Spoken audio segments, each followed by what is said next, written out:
We're interested in your home. We're interested in buying one. And what is the procedure? Is there an application to be filled out? So forth. So he looked at me, looked around, and he said to me, he says, listen, it's not me, but the owners of this development have not as yet decided to sell these homes to Negroes. This is Eugene and Bernice Burnett. Eugene fought as a GI in World War II. After returning home to his wife, they decided to pursue their post-war dreams of owning a house of their own. With mortgage rates being at their lowest in American history, this should have been an easy task. But the Burnetts were faced with the modern evolution of an almost 3-century-old problem plaguing Black Americans: forced migration. Forced migration has followed African Americans since even before their arrival in the Western Hemisphere, in both obvious and well-documented instances, and in some more subliminal and evasive ways. Unlike segregation, which sought to separate Black Americans from other communities, forced migration meant to do something else: separate African Americans from their own communities, with the goal of eliminating culture and connection. This issue is still rampant across the United States, but to understand how we arrived at this state, we first need to look all the way back to the origins of forced migration. While a lot of historical focus has been placed on the slave trade here, where British, Portuguese, and other European ships awaited the arrival of enslaved Africans, this is not the beginning of the history of the forced migration of African Americans.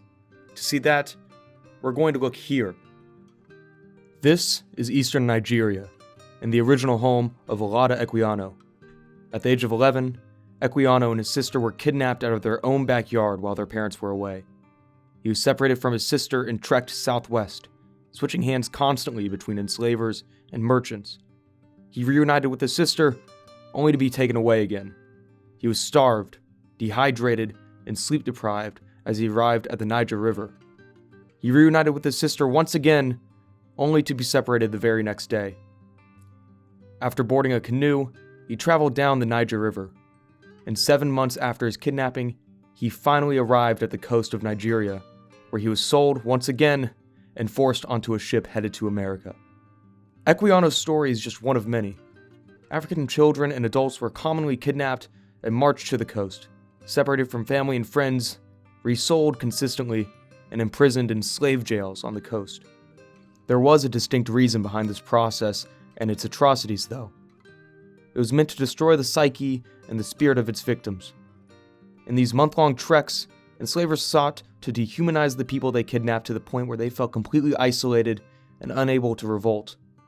The enslavers' goal was to eradicate the past lives of these Africans, to mold them into a product.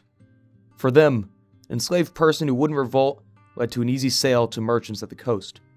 And in the process of breaking the spirits of those they kidnapped, they destroyed the entire past connection they had with their family and their culture. But this is just merely the start of forced migration destroying connections between African American communities. In the case of Olada Equiano, his struggles did not end at his arrival on the Nigerian coast. He was forced to live like cargo for months during his journey across the Middle Passage, sleeping below deck, cramped with hundreds of other men, women, and children. Very few survived this journey. Disease, death, starvation, and torture were common on these ships. These conditions were an extension of the destruction of the enslaved person's identities. It was more trauma and disconnection for these African natives to endure as they approached America. But let's jump further ahead in history.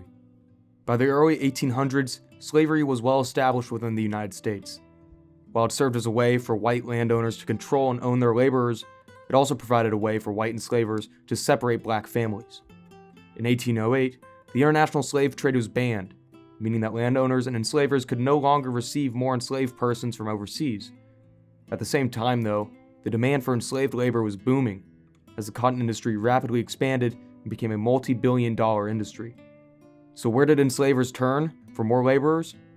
Children. With the international slave trade abolished, plantation owners now saw children as the next best means of expanding the number of laborers in the South. Enslaved Black women would have their children taken from them by their enslavers, and they'd be sent to slave auctions and sold to distant buyers. Families were torn apart by this industry. Mothers and fathers would lose their children, Once slavery was abolished in the United States, hundreds, if not thousands of advertisements were published on newspapers of recently emancipated mothers, fathers, and siblings looking for their family that was stolen from them. In tearing black families apart, white American enslavers were able to cause confusion and disorder among African American communities, even decades after emancipation.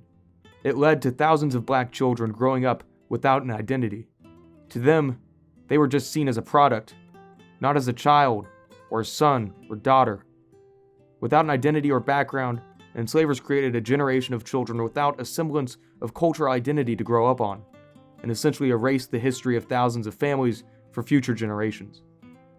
After emancipation, white Americans lost the control over the geographic mobility and familial connection of black people that they had prior.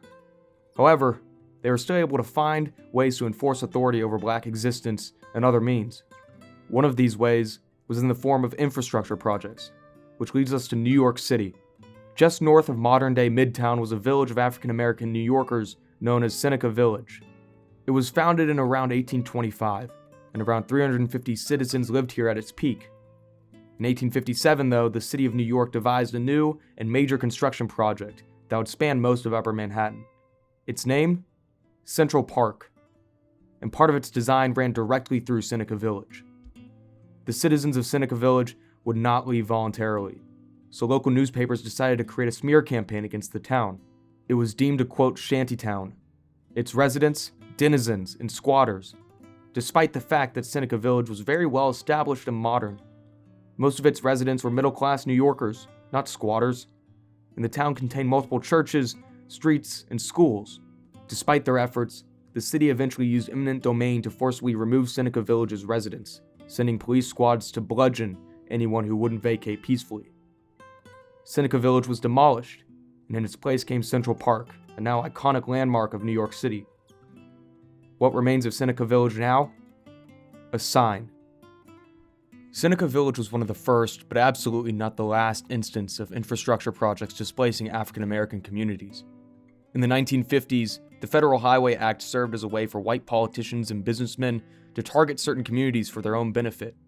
In downtown Miami, an interchange on Interstate 95 was built in the heart of a vibrant black community called Overtown, destroying the town and displacing over 10,000 of its residents so the city could expand their own predominantly white business district into Overtown. These projects were not just a need to expand. They also functioned as a way to destroy black communities under the facade of urban renewal. But today, the forced migration of African Americans has evolved. Now, it's shaped in the form of gentrification, an issue with its roots back in the 50s. From 1950 to 1960, many white Americans left the downtown and urban communities and moved into suburban communities on the outskirts of their cities, and taking their wealth with them. As a result, many marginalized communities remained in these urban areas. With this, many banks started enacting a concept known as redlining, where they would mark certain neighborhoods as being at high or low risk of mortgage defaults, and hand out loans based on that risk and associated neighborhood. What ended up occurring, though, was white neighborhoods being marked as low risk and easily being able to receive loans, while black neighborhoods were marked as high risk and rarely given any loans by banks. Marginalized groups in these neighborhoods were limited in their upward mobility and barred from purchasing land or homes, leaving these redline neighborhoods to deteriorate and fall in value. Now, decades later, after these communities experienced years of neglect by their own cities, many white Americans have rekindled their interest in living in more urbanized areas closer to the heart of the city. With this newfound desire, many cities have begun development projects in these neighborhoods, buying land and building new apartments and restaurants. While this does revitalize neighborhoods, it also heavily increases the cost of living in these areas. For residents who have lived in these communities for decades, rent hikes force them to migrate to other neighborhoods, leaving behind their entire past and community to eventually be morphed into new residences in an entirely new neighborhood. This process of gentrification is a consequence of a past of racial zoning discrimination. Across the entire US, black communities are being trampled by new developments. But this desire to redevelop these communities is an extension of redlining, as this history of malpractice and discrimination has led these historic communities to deteriorate. With the history of wiping away black neighborhoods, it's pretty hard to find glimpses of these past communities. Take the very neighborhood I'm walking in right now, West Campus, located just north of downtown Austin. 150 years ago, this was known as Wheatville, before the University of Texas was built and students began moving in around here. Now, all that's left of that town is this, the old Wheatville grocery store, which, in the most Austin move ever, is now a joint coffee and cocktail bar. And for many people, that's all it is. Some place that serves decent coffee at a way too high price. When really, it's much more than that. It's a building imbued with a history of community, a community that the city drove away. But all that remains is this, a small remnant within a large city that chose to ignore it. Thanks for watching.